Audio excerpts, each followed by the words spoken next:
Assalamualaikum warahmatullahi wabarakatuh. Salam sehat juga untuk kita semua. Berjumpa kembali pada kali ini dialog kesehatan masyarakat. Saat ini kita sedang berada di Studio Alam, Panti Rehabilitasi Gangguan Jiwa dan Narkoba Wisma Atarasis Provinsi Lampung.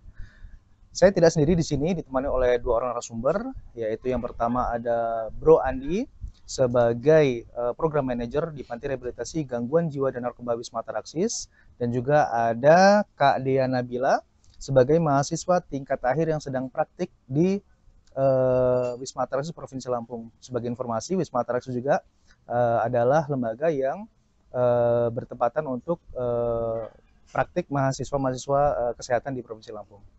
Baik, dialog kesehatan pada kali ini terasa spesial karena bertepatan dengan Hari Kesehatan Jiwa Sedunia, yaitu yang diperingati setiap tanggal 10 Oktober.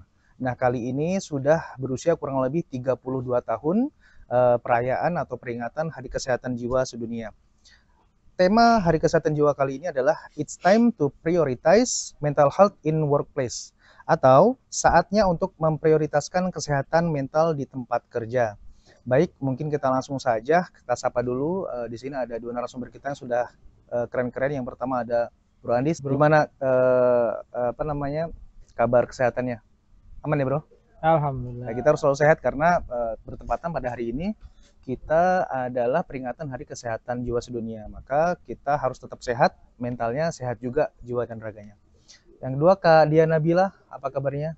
Baik, Baik ya. Sekarang sedang apa kesibukannya? sekarang sedang praktek di klinik Wisma Ataraxis. Ataraxis ya? Iya, Ini apa ini ya? Studinya tentang apa sekarang? tentang keperawatan safe community. Wah, berarti sesuai ya, safe community. Kita sedang bahas tentang bagaimana memprioritaskan kesehatan jiwa dan atau kesehatan mental kita di tempat kerja atau lingkungan kerja. Sementara teman-teman atau Kak Dia dan teman-teman ini adalah mahasiswa tingkat akhir ya, yang mempersiapkan bagaimana kesehatan mentalnya, persiapan semuanya terkait soft skill dan lain-lain untuk masuk ke dunia kerja dari dunia kampus gitu ya. Baik, yang pertama kita ada Bro Andi. Kita ke Bro Andi dulu. Bro, menurut Bro Andi, kali ini kan akhir-akhir ini kita banyak lihat fenomena yang terjadi di skala lokal di provinsi kita, Provinsi Lampung, dan juga di nasional. Itu ada beberapa gelombang PHK atau gelombang pemutusan hubungan kerja. Banyak juga diangkat oleh beberapa influencer atau juga selebgram, itu banyak diangkat tentang bagaimana nasib teman-teman yang sedang mengalami PHK. Menurut Bro Andi, bagaimana sih persiapan kita saat kita nanti harus mengalami hal itu? Yang pertama. Yang kedua, bagaimana sih kita harus bisa menyiapkan supaya hal tersebut tidak mengganggu aktivitas kita di luar dari tempat kerja tadi? Silakan Bro Andi. Oke, jadi kalau menurut saya ya itu memang potensial bro ya. Iya. Jadi kalau PHK, kemudian PHK itu kan mengakibatkan satu, yang tadinya bekerja mendapatkan penghasilan menjadi tidak kan, Ya, benar. jadi tidak. Kemudian fenomenanya juga saat ini mencari pekerjaan itu ya tidak mudah kan, Ya, sangat susah sekali. benar. Sehingga ini memang menjadi suatu hal yang jadi dampak sosial kan, apalagi misalnya pesangonnya nggak Kurang dapet memadai atau atau tidak misalnya baik. pesangonnya itu bermasalah, itu apalagi kan semakin dia semakin membuat stres itu. Nah itu yang banyak sekali menimbulkan masalah-masalah kesehatan mental Ya. ya, mulai dari stres, kemudian distres, sampai kemudian depresi ataupun udah sampai gangguan jiwa. Karena PHK ini juga memicu masalah yang lain kan. Iya, benar. Dari PHK bisa aja perceraian. Benar. Dari pasangannya meninggalkan dia. Ada efek domino ya Bro yang terjadi. Betul.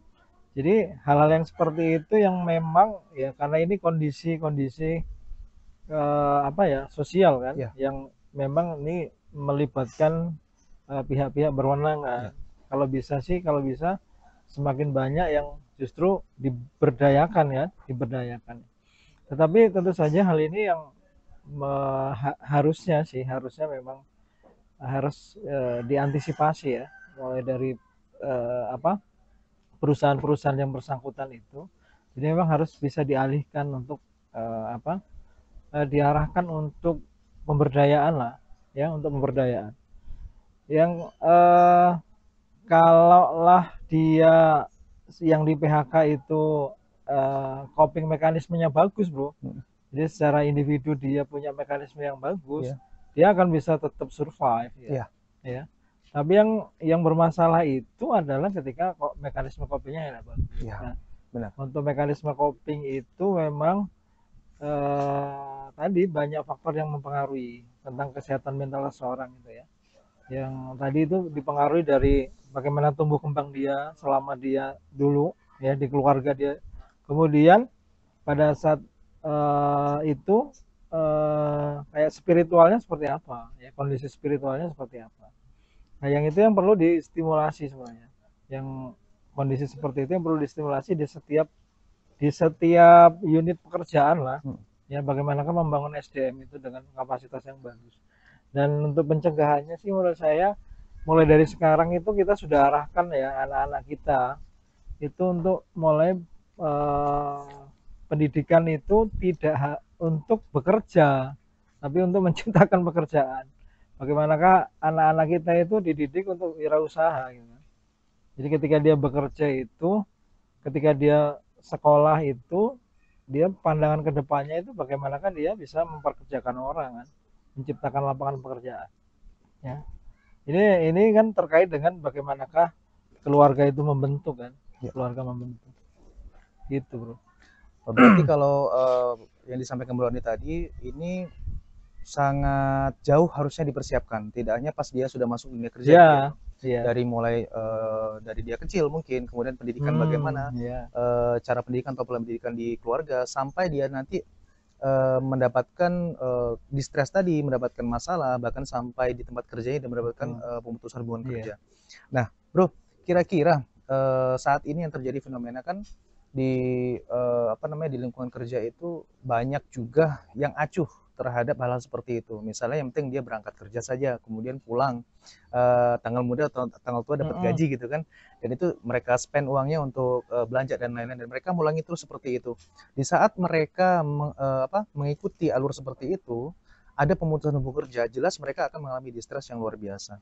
Nah, kira-kira siapa aja atau apa aja yang harus dilakuin oleh teman-teman ataupun keluarga yang di rumah, ataupun siapapun yang seperti Bro Andi sampaikan tadi, misalnya perusahaan atau tempat mereka bekerja atau pihak-pihak berwajib, apa yang harus mereka persiapkan, Bro? Apa yang mereka lakukan?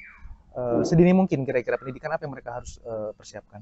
Silakan Bro Andi. Jadi sebenarnya kalau untuk bagaimanakah bekerja seperti itu, karena kita salah satu penyebab gangguan kesehatan jiwa di tempat kerja yang mengakibatkan ketidakproduktifan itu antara lain adalah burnout, Bro. Bosan, jenuh ya. Burnout ya? Jenuh, burnout. Jadi burnout itu akan menimbulkan ketidakproduktifan. Ya stagnan lah gitu kan. Kalau perusahaan itu yang dia ada yang targetnya yang dia punya target yang tinggi, pasti tidak akan tercapai. Sehingga memang harus ada program-program untuk refresh, untuk bagaimana mengatasi burnout ya. Mulai dari ya itu kayaknya sudah banyak lah saat ini mentor-mentornya untuk bagaimana membangkitkan produktivitas ya. Yang kalau menurut saya juga nggak bisa dilepas dari sisi spiritual sih yang harus dibangkitkan. Ya bagaimanakah bekerja itu bukan hanya mencari uang, tapi mencari ibadah. Benar. Yang justru kalau di negara maju itu, Bro ya, di negara seperti Amerika ya, di negara Amerika itu bahkan sangat teliti, dia benar-benar meneliti bagaimanakah pengaruh ajaran Islam itu, pengaruh qailullah ya, tidur sebentar sebelum zuhur itu terkait produktivitas. Bahkan ada badan sendiri yang mengatur, yang meneliti terkait dengan tidur seseorang. Dan itu diakui, ternyata Bro, itu dampaknya luar biasa. Jadi bagi pekerja itu yang bisa menerapkan itu setelah diteliti, ternyata memang produktivitasnya tinggi ya, karena memang kalau dipaksakan di jam-jam tertentu itu dia harus dipaksakan bekerja, memang mentok ya, karena memang irama di otaknya memang sudah menurun gitu. Jadi menurut saya banyak hal yang bisa dikembangkan oleh seorang manajer ya, agar kesehatan jiwa si bawahannya ini bagus sehingga produktivitas meningkat. Ya banyak hal lah ya, termasuk bagaimanakah keterbukaan, bagaimanakah dia dari tempat berangkat kerja itu udah happy kan, seneng. atau gimana tempat kerja itu menjadi rumah kedua gitu kan. Karena memang jam kita di tempat kerja itu Cukup cukup lama. lama gitu kan. Kalau Sepertiga kita dari jenuh itu harinya. nunggu gitu kan, nunggu kapan pulangnya, ya gitu udah nggak maksimal lah ini. Kerjanya udah nggak maksimal. Baik, ini menarik sekali terkait yang tadi. Berarti kita harus persiapkan generasi-generasi yang akan datang nanti, termasuk Kak Dea juga yang sekarang menuju ke arah dunia belajar, dunia kampus, dunia praktikum, ke dunia kerja yang sesungguhnya. Nah, sekarang kita ke Kak Dea dulu. Kira-kira menurut Kak Dea nih, biasanya kan tiap hari kalau ada tugas tuh urusannya kampus, kemudian ke lahan praktik, kampus, lahan praktik. Nah, saat ini Kak Dia itu apa sih yang dirasain? Apakah jenuh, apakah bosan, apakah kapan sih selesainya sampai wisuda gitu? Apakah nanti saat wisuda terpikir lagi, oh nanti kerjanya bagaimana dan lain. Apakah teman-teman Gen Z ini, termasuk Gen Z ya Kak Dia ya, apakah berpikir bahwasanya yang penting selesai dulu yang deket, yang agak panjang nanti aja apa bagaimana? Oke, Kak Dia silakan. Kalau dari saya sendiri ya, untuk tugas kuliah, terus ada tugas dari klinik juga kan, dari lahan gitu. Banyak khawatir sih dari kita Kak, khawatir tugas ini bakal selesai apa enggak gitu sebelum waktunya. Takut itu waktu di kliniknya udah habis tapi tugasnya belum selesai gitu kan. Terus juga belum lagi mikirin tugas akhir nanti itu bagaimana kalau misalkan tugas lahan nggak tercapai, tugas akhirnya bagaimana gitu. Banyak pikiran-pikiran kayak gitu. Belum lagi tekanan dari keluarga. Pasti kan keluarga pengennya kita tuh lulus tepat waktu. ya? Iya, Langsung terus kerja cepat gitu ya? lulus dan Baik. kerja gitu. Baik. Terus juga belum lagi eh, kayak udah selesai dari sini mau ngapain, atau lanjut kuliah lagi kah, atau mau langsung kerja gitu, atau mau kerja itu di mana, daftarnya bagaimana gitu. Banyak sih Kak pikiran-pikiran kayak gitu kalau dari kita sendiri. Berarti terkonfirm ya bahwasanya mahasiswa tingkat akhir apalagi menjelang persiapan skripsi, sidang dan lain-lain, apalagi lagi cari judul untuk penelitian, itu luar biasa stresnya. Kelihatan dari mukanya kan. Iya, mukanya udah Mukanya jarang gimana jadinya. kan? Ya. Kalau yang tingkat 1 atau semester awal mungkin masih senang, bahagia dan lain-lain. Ini udah semester akhir, Mengkerut ya udah. makin tinggi semester makin nunduk jalannya. Karena itu saya alami juga. Baik, menarik. Copingnya kali bro ditanya. Ya, benar. Copingnya kira-kira Lepas stres. bagaimana sih adaptasinya? Tadi kan apa yang dirasakan itu jelas terjadi ya, kayak overthinking, kemudian khawatir berlebih, bahkan bisa sampai paranoid kan karena kita berpikir itu terus-menerus. Nah, menurut Kak Dea ini, apa yang harus dilakukan oleh Kak Dea dan teman-teman Gen Z ini untuk bisa apa ya, survive ya, Bro? Bahasanya survive karena memang yang dituju itu masih panjang sekali, gitu kan? Apa kira-kira Kak Dea? Kalau dari saya sih lebih ke motivasi ke diri sendiri. Kalau misalkan kerjaan ini udah selesai, tugas ini selesai, bakal dapat hasil yang baik gitu. Terus juga dapat dukungan dari orang tua yang semangatin, selalu nyemangatin. Terus kita ngelihat orang tua yang udah kerja keras kan, ngebiayain kuliah segala macem. Itu yang jadi salah satu semangat atau motivasi. Bisa survive gitu. Terus juga perbanyak ibadah juga ya salah satunya.